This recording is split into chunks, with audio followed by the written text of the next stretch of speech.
Hi hello నమస్తే welcome to our channel. నేను మీ శ్రీ అనుష. ఈ రోజు మనతో పాటు ఉన్నారు ప్రముఖ senior consultant urologist and andrologist doctor Srikanth Munna గారు ఉన్నారు. మరి సార్తో మాట్లాడి కంప్లీట్ డీటెయిల్స్ తెలుసుకుందాం. నమస్తే సార్. నమస్తే. సార్, ఈ రోజుల్లో ఆడవాళ్ళకి తుమ్మినా దగ్గినా యూరిన్ అనేది లీక్ అయిపోతూ ఉంటుంది. అండ్ ఎక్కడికన్నా పార్టీస్కి వెళ్ళాలన్నా కూడా ఇబ్బంది పడిపోతూ ఉంటారు. దానివల్ల ఏమవుతుందంటే వాళ్ళకి సెల్ఫ్ కాన్ఫిడెన్స్ అనేది బయటికి ఎక్కడికి వెళ్ళినా సరే గట్టిగా మాట్లాడినా సరే యూరిన్ అనేది లీక్ అయిపోతూ ఉంటుంది. సెల్ఫ్ కాన్ఫిడెన్స్ పోతుంది, ఎవరితో చెప్పుకోలేరు.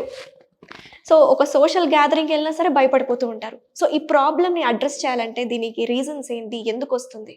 సో ఈ యూరిన్ లీక్ అవ్వటం అనేది లేడీస్లో ఎస్పెషల్లీ మనం మాట్లాడుకున్నట్లయితే స్ట్రెస్ ఇన్కాంటినెన్స్ అనేది ఒక మేజర్ ప్రాబ్లం. ఓకే. అంత కామన్గా కూడా రాదు. ఇందులో రెండు రకాలు ఉంటాయి. ఇన్కాంటినెన్స్, యూరిన్ లీక్ అవ్వటం అనేది 2 ప్యాటర్న్స్లో ఉంటుంది. అర్జ్ ఇన్కాంటినెన్స్ అంటే యూరిన్ వచ్చినప్పుడు ఆపుకోలేని పరిస్థితి, బాత్రూమ్కి తొందరగా పరిగెత్తడం. ఇది సహజంగా ఒక ఏజ్ వచ్చినాక ఇలాంటి కంప్లైంట్స్ చూస్తూ ఉంటాం. మరి యంగ్ ఏజ్లో ఐ మీన్ 30s 40sలో వచ్చిన వాళ్ళకి ఏంటి మరి ఇది? అర్జ్ ఇన్కాంటినెన్స్ అనేది జనరల్లీ ఏజ్ రిలేటెడ్ కాదు.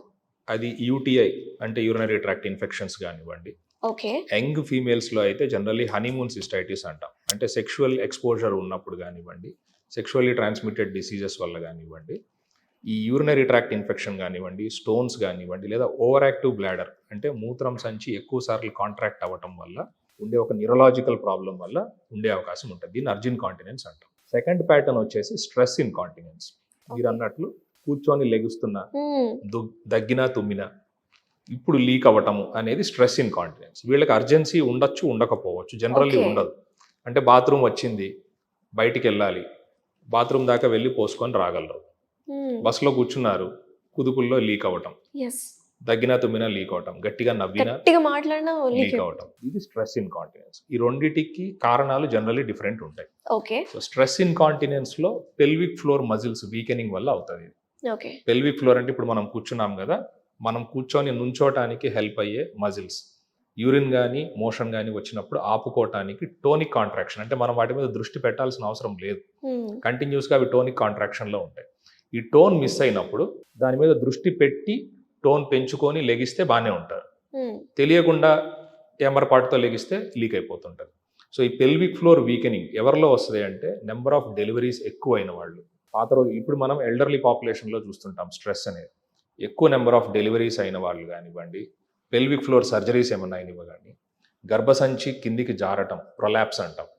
గర్భసంచి ఆపరేషన్లు కానీ గర్భసంచి లీక్ అవుతాం. గర్భసంచి కిందకి వచ్చేటప్పుడు దాంతోపాటు మూత్రం సంచిని కూడా అండ్ మోషన్ దారిని కూడా గుంజుకొని వస్తుంది. సో యూరినరీ ఇన్కాంటినెన్స్ ఉంటుంది వాళ్ళకి, ఫీకల్ ఇన్కాంటినెన్స్ అంటే మోషన్ కూడా ఆగకపోవచ్చు. సో ఇది stress incontinence pattern. Opposite side urge incontinence మీరు అన్నట్టు యంగ్ పేషెంట్స్లో ఎక్కువగా చూస్తూ ఉంటాం.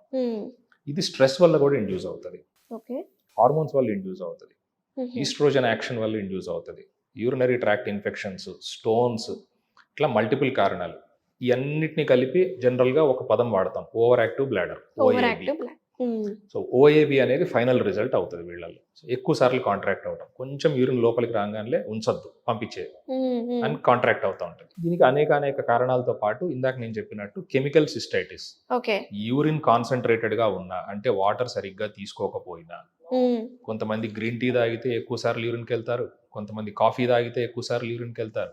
సో ఇవన్నీ కెమికల్ రీజన్స్ ఫర్ సిస్టైటిస్. అంటే ఇన్ఫెక్షన్ కాదు, కానీ ఇన్ఫెక్షన్ని పోలిన కండిషన్స్ వేరే కారణాల వల్ల వస్తుంది. సో ఈ ట్రిగరింగ్ ఫ్యాక్టర్ని మనం ఐడెంటిఫై చేసుకొని healthy habits, local hygiene, white discharge లాంటి ఇబ్బందులు లేకపోవటము, సేఫ్ సెక్స్ ఇట్లాంటివి ప్రాక్టీస్ చేస్తున్నప్పుడు ఈ అర్జ్ ఇన్కాంటినెన్స్ని ఈజీగా ట్రీట్ చేసుకోవచ్చు. స్ట్రెస్ ఇన్కాంటినెన్స్ మాత్రం పేషెంట్స్తో పాటు డాక్టర్స్కి కూడా ఇట్స్ ఏ బిగ్ ఇష్యూ. ఎందుకంటే ట్రీట్ చేయటము అంత ఈజీ కాదు, పేషెంట్ని కన్విన్స్ చేయటం అంత ఈజీ కాదు. పేషెంట్స్కి అవసరమైన టెస్టులు కానివ్వండి, ట్రీట్మెంట్ ఆప్షన్స్ కానివ్వండి, రొటీన్గా మనం రొటీన్ పాపులేషన్లో వినం.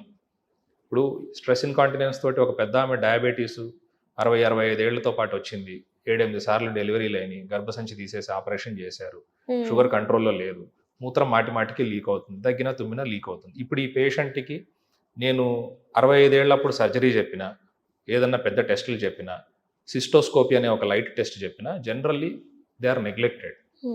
అంటే ఒక రకంగా ఎంత మంచి ఫ్యామిలీస్లో మనం తీసుకున్నా కానీ ఇప్పుడు యంగ్స్టర్స్ అంటే ఎవరైతే కుటుంబాన్ని నడుపుతున్నారో వాళ్ళు సెలవు పెట్టి వాళ్ళ తల్లిని తీసుకొని రావటం కానివ్వండి, వాళ్ళ బామ్మని తీసుకొని రావటం కష్టమైన విషయం. అవును.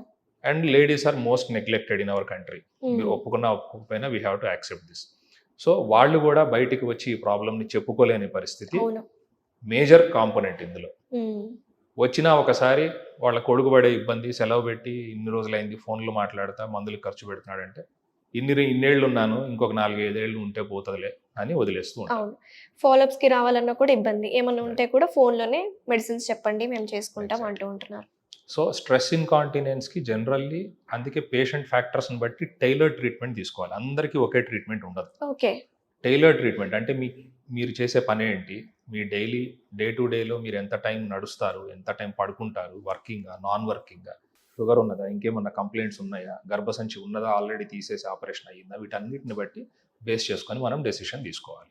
ఓకే. సో ఈ ప్రాసెస్లో కొన్ని టెస్టులు చేయటము, అవసరమైతే సిస్టోస్కోపీ అంటాం, అంటే మూత్రం దారిలో కానివ్వండి, మానదారిలో కానివ్వండి, hysteroscopy or cystoscopy, vaginoscopy, whatever it is, correlate చేసుకొని ఈ ఎనాటమీని మనం రీబిల్డ్ చేయాలి. అంటే పేషెంట్ ఎనాటమీ ఎలా ఉంది, ఇట్లా ఉండాల్సిన ఫైబర్స్ లూజ్ ఉన్నాయా, ఉండాల్సిన ప్లేస్లో గర్భసంచి కిందికి జారిందా, మూత్రం సంచి కిందికి జారిందా, మూత్రం సంచికి మూత్రం దారికి యాంగులేషన్ ఎలా ఉంది. ఓకే. సో దగ్గిన తుమ్మిన ఆ యాంగిల్ యాక్చువల్లీ లిఫ్ట్ అవ్వాలి. It's a lever mechanism. దగ్గినప్పుడు పెల్విక్ ఫ్లోర్ లిఫ్ట్ అవ్వాలి ఇట్లాగా. అది లిఫ్ట్ అవ్వనప్పుడు మూత్రం సంచి మీద ట్రాన్స్మిట్ అయిన కడుపులో ఉన్న ప్రెషర్ మూత్రం దారి లోపల నుంచి యూరిన్ బయటికి లీక్ అయిపోయేలా చేస్తుంది. ఈ స్లింగ్ మెకానిజం ని మనం రీబిల్డ్ చేయాల్సిన అవసరం రావచ్చు. అది ఎక్సర్సైజెస్ తో అవ్వచ్చు, కొంతమందికి బ్లాడర్ రిలాక్సెంట్స్ మందులతో అవ్వచ్చు, కొంతమందికి సర్జరీస్ చేయాల్సిన అవసరం రావచ్చు.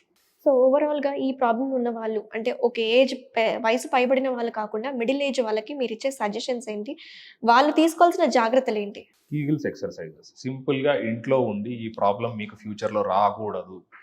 మీకు ఆల్రెడీ ఇప్పుడు రిస్క్ ఫ్యాక్టర్స్ ఉన్నాయి. ఇప్పుడు నేను చెప్పినట్టు నెంబర్ ఆఫ్ డెలివరీస్ అయినాయి, మీ డే టు డే లైఫ్ లో స్ట్రెస్ ఉంటుంది, కింద కూర్చొని లెగవటము, డయాబెటిక్ పీపుల్ ఉన్నారు, ఎగ్జాక్ట్లీ న్యూరోపతీస్ వచ్చే ప్రాబ్లమ్స్, మీ పేరెంట్స్ కి హిస్టరీ ఉన్నది న్యూరోపతీస్, డయాబెటీస్, ఇట్లాంటి వాళ్ళందరూ మీ డే టు డేలో మీరు ఏ ఎక్సర్సైజులు, యోగాలు, వాకింగ్లు చేసినా చేయకపోయినా especially middle age ladies kegels exercises చేయాలి. ఏంటి సార్ అది? Kegels exercise, KIEGEL okay, or KEGEL American English. Kegels exercises అనేవి మనం యూట్యూబ్లో కొట్టినా, గూగుల్లో కొట్టినా multiple videos, kegels exercises for women, okay, or for incontinence, for urine leak, for stress incontinence, ఎట్లా కొట్టినా మల్టిపుల్ వీడియోస్ వస్తాయి.